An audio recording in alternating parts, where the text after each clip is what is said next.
Well, hello, Saints. My name's Craig. I'm the host of the Great Outdoor Bible Adventure, and we are overlooking beautiful Pine Creek Valley here in central PA. It's a wonderful place, and you can see the mountains surrounding it. Basically, generally speaking, from height, depth to height, just vertical. Straight vertical would probably be about 1,000 feet or so, maybe 1,200. So nothing like the Rocky Mountains or anything, but truly beautiful, beautiful. It reminds me of that old hymn, "How great thou art, how great thou art." All right, this is Israel and Prophecy, Part 2.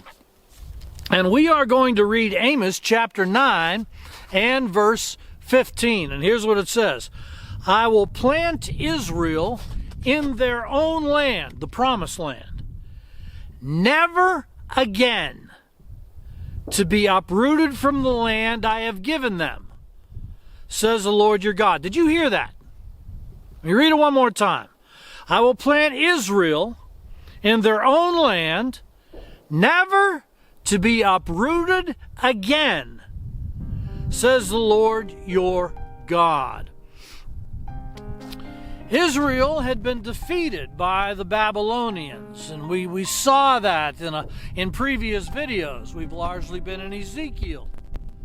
And they were deported. Ezekiel was deported in 597, and in 586 BC, the Babylonians finished a job, demolishing Jerusalem and destroying the temple. But Jeremiah, chapter 29 and verse 10, prophesied that they would return to the promised land after 70 years captivity. This was a virtual impossibility.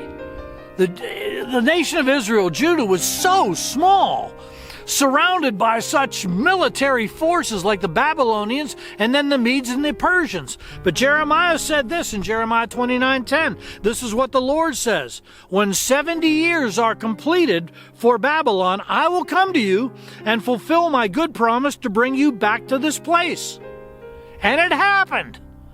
Isaiah chapter 45 and verse 13, an astounding prophecy.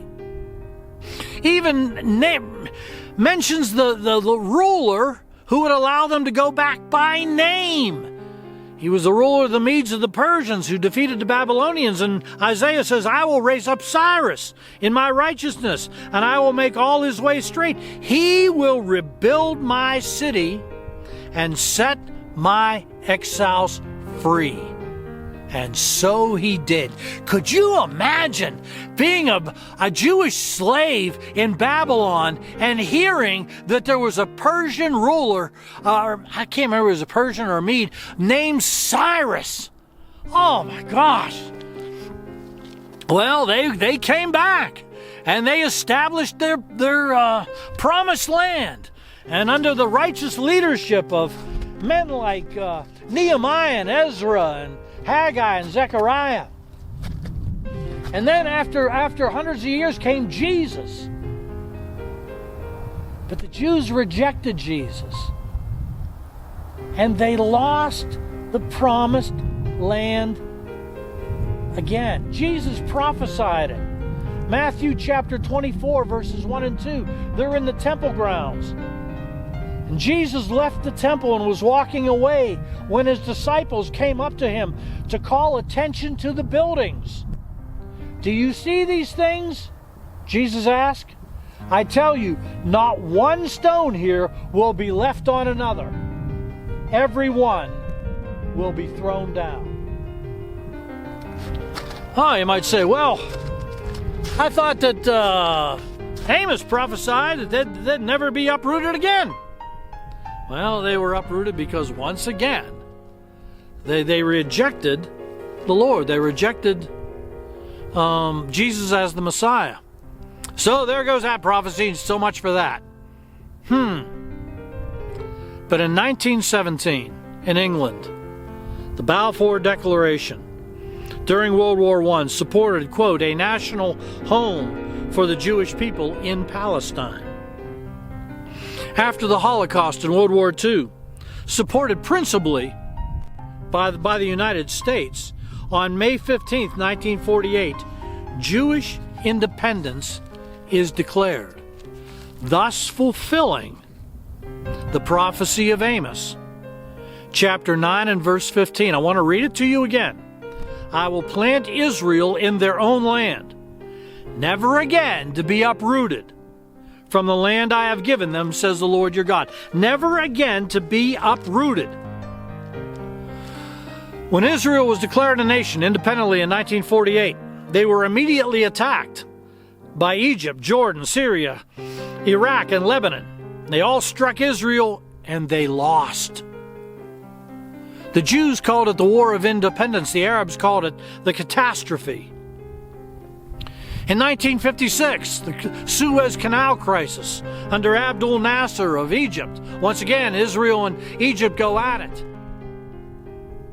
Both claim victory, but Israel survived.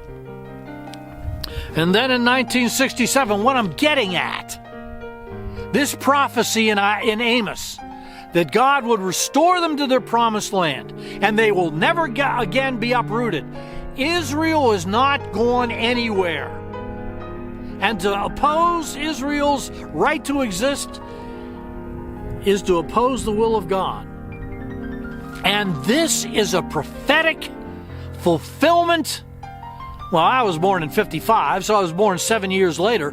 But in the 20th century, it is one of the greatest prophetic fulfillments that ever could be. The 67 War, the 6 Days War, and I remember that one. There was the Syrians started to shell Israel from the Golan Heights. Egypt began to be mobilized and signed a mutual defense pact with Jordan, but Israel knew what was going on. A preemptive strike took out the Egyptian Air Force, and Israel took control of the Golan Heights, the Gaza Strip, the Sinai Peninsula, and the West Bank, and most notably gained sole control for Jerusalem.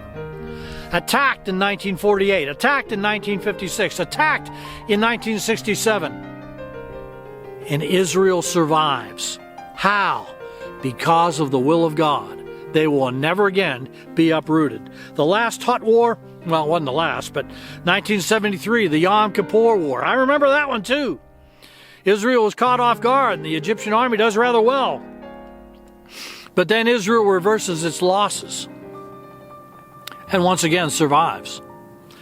Since those wars, there has been the crisis in Lebanon.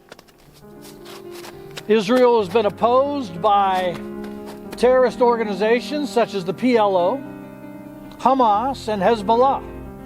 Hezbollah, the Shiite group up in Lebanon, supported by Iran. Quoting from their manifesto, says, therefore our struggle will only end when this entity, they don't even call it Israel, is obliterated. That's what they want. It's not going to happen. My point, Israel is not going anywhere. This is a prophetic fulfillment. This may sound like I'm speaking anti-Arab, and I'm not. You think Americans would do any better? You say like the UN decided that, hey, you know what, we don't like what you did to the Cherokee Indians. We're going to give South Carolina back to the Cherokees. You think America would stand for that? Arabs are no different than anybody else. They didn't want to lose their land. And it's not like they don't have some rights and have some points. Israel is here to stay. They're not going anywhere because Amos prophesied it. How many times, just listening to these videos and other videos, have you seen how many prophecies are in the Bible? Fulfilled, fulfilled, fulfilled, fulfilled, fulfilled. Why? Because God wants you to know that He's alive and well, He's the only God, and that Jesus Christ is the Messiah, the divine Son of God, sent to forgive your sins and give you eternal life. You need to be alert and awake to the times in which you live in. Let's go back to Ezekiel. Ezekiel 37 also prophesied the restoration of Israel. The next event in Ezekiel 38 and 39 is the Battle of Armageddon, Some would say a battle that just precedes Armageddon. This is the next major event prophesied in Ezekiel. We can fill in some gaps from Matthew and Revelation and 1st and 2nd Thessalonians, but saints, you need to be aware. Israel is back. The next thing Ezekiel talks about is Armageddon. We may be a lot closer to this than we think. I mean, to be honest with you, I hope not. I want to live a little peaceful life. But in closing, I want to read a scripture from Romans chapter 13, 11 through 14. Listen to this and get it into your soul. Paul says, and do this, understanding the present times. The hour has already come for you to wake up from your slumber, spiritual slumber, because our salvation is nearer now than when we first believed. You need to wake up. Israel is back. Somewhere out there, Armageddon looms.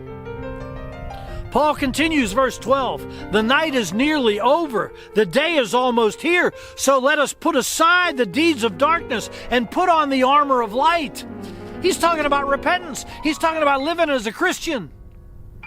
Verse 13, let us behave decently, as in the daytime, not in carousing or drunkenness, not in sexual immorality or debauchery. Our country hardly recognizes that there's sexual immorality anymore, but God never changed his mind. You need to wake up. Drunkenness is wrong. Immorality is wrong. Israel is back. Somewhere out there, Armageddon looms. Wake up. Verse 14, rather clothe yourself with Jesus Christ, and do not think about how to gratify the desires of the flesh. The prophecies speak of the reality of God. This valley, gorgeous, speaks that there is a creator. When I was in nursing school, there were times I wanted to jump up and shout and say, don't you see this? The human body speaks that there's a creator. I hope it gets into your soul. This is it for this week's episode of the Great Outdoor Bible Adventure. You know, I'd pray for you right now, but be honest with you, you need to pray. God bless you. Have a great day.